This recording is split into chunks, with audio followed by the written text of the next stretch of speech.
Hey everybody, Tara here with a Wifey Wake Up No Makeup podcast. Hey, it's not morning time, but waking up means all sorts of things, right? And so, no makeup, a while back, my husband suggested while we were talking about wifey school, he says, do it with no makeup. And I tell you, it still kind of makes me cringe because we all like to, add our little highlights and touches. But I think he's right. And I think doing things that really challenge you are important. But I'm going to tell you if I do have anything on and why I think it's important to guys and ladies. Awkward start. I feel like it's an awkward start. We're going to be talking about in just a minute here that he doesn't just want your body. So, no makeup. Well, I have just a light bit of powder, so I'm not like reflecting everything, and a bit of lip gloss, just because it's nice to have a little bit of lip color. But that's it.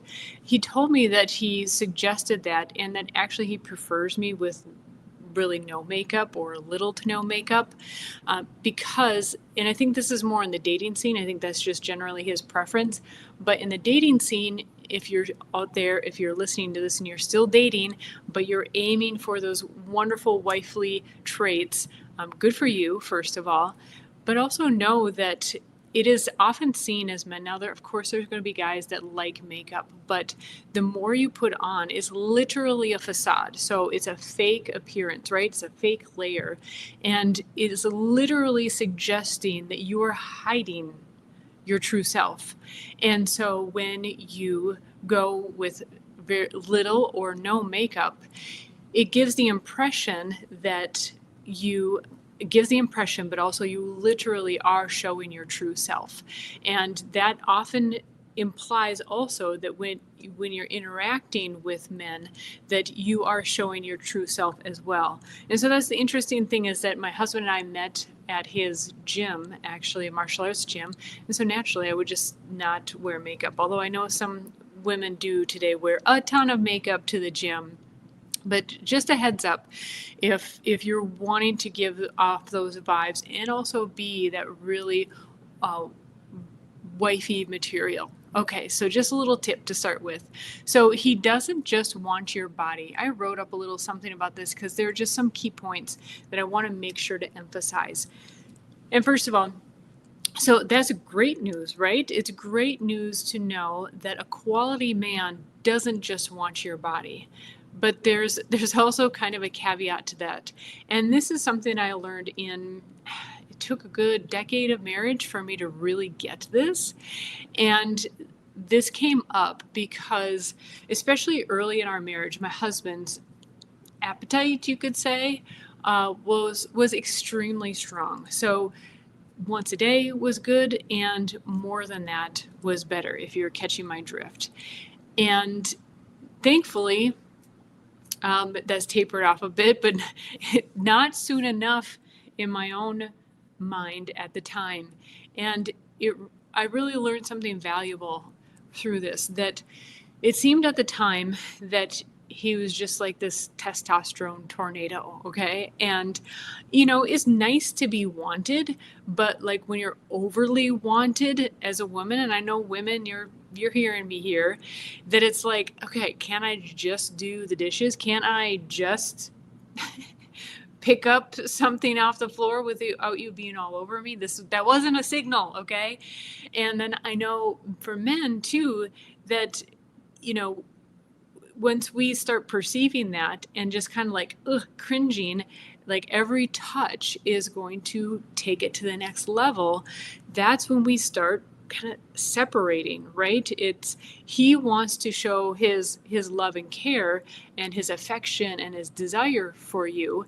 And when it becomes so frequent, women, right, it's like, oh, is that touch going to lead to something else? And that really leads to so much like angst in the marriage.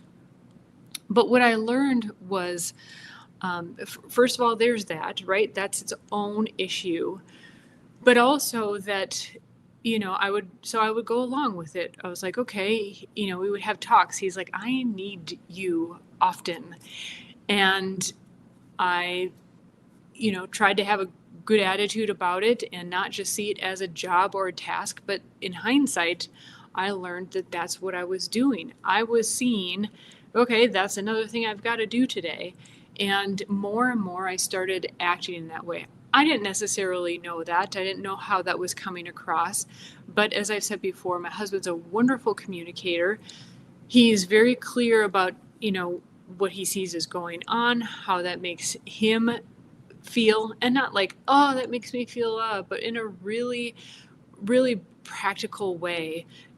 He explains those things, and I see some questions and comments chiming in. I'll take a look at those once I'm done here, so I don't lose my train of thought. And he really clearly communicated to me one day that he was sensing that I was responding to him in that way, like it was a chore, like it was a task.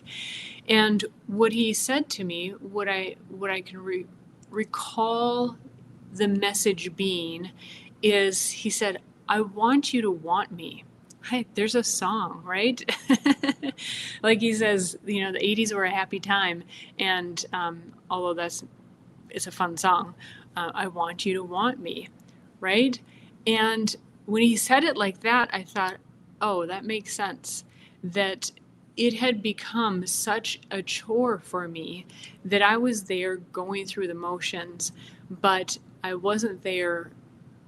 I was there for him, but I wasn't there for him.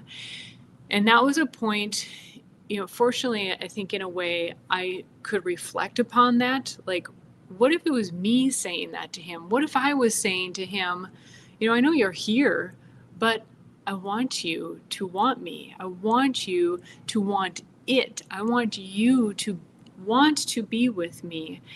And that really struck me. And I wish I could say that things changed overnight. Like, it made sense right away, and it just, I changed things overnight. But it took me a while to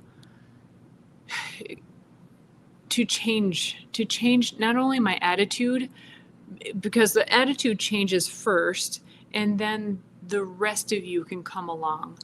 And I'm happy to say that was a very pivotal time in our marriage, and especially for me. And I think it's really a wonderful thing too, because I appreciate the way he said it, and I think it was extremely genuine, because that's the way my husband is. And it likely applies to so many other husbands out there, I would say. And from what, we have conversations of what to talk about on Wifey School as well. And because we get married wanting, and envisioning that desire is still going to be there, right? That it's going to be reciprocated, that it's going to be reflected back to us. And we have to be willing participants. And by willing participants, I don't mean just like physically right away, like you're going to force yourself to do something. You first are a willing participant in your mind and in your heart, and then the body can follow. And so I just really, really recommend, especially ladies, if you're having difficulties in this area, and then this, I'll address other issues later on, but this specific one is really taking some time to rekindle that love and appreciation. And boy, that's a whole nother topic, right? Because once you've gotten to certain stages in a relationship, and maybe you've built up resentment, or worse, or just, you're just annoyed with each other, that can be tough. So we'll address that in other arenas. But just know that if you're feeling like it's a chore, he's feeling it too. And he wants you to want him. Let's see. The West of Pico says, no amount of any type of pleasure can arrive to the pleasure of finding a thoroughly educated and cultivated woman who isn't brainwashed by societal norms and stands strong on her viewpoints.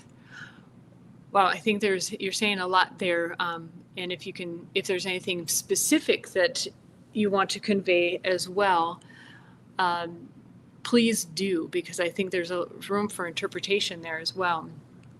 But absolutely, number one, and I try to say this often because it really, really, really matters, is make sure you're talking with each other. Make sure you're communicating. And I know it sounds like pablum after a while when relationship advisors are saying you have to communicate. Communication is key, but it really is.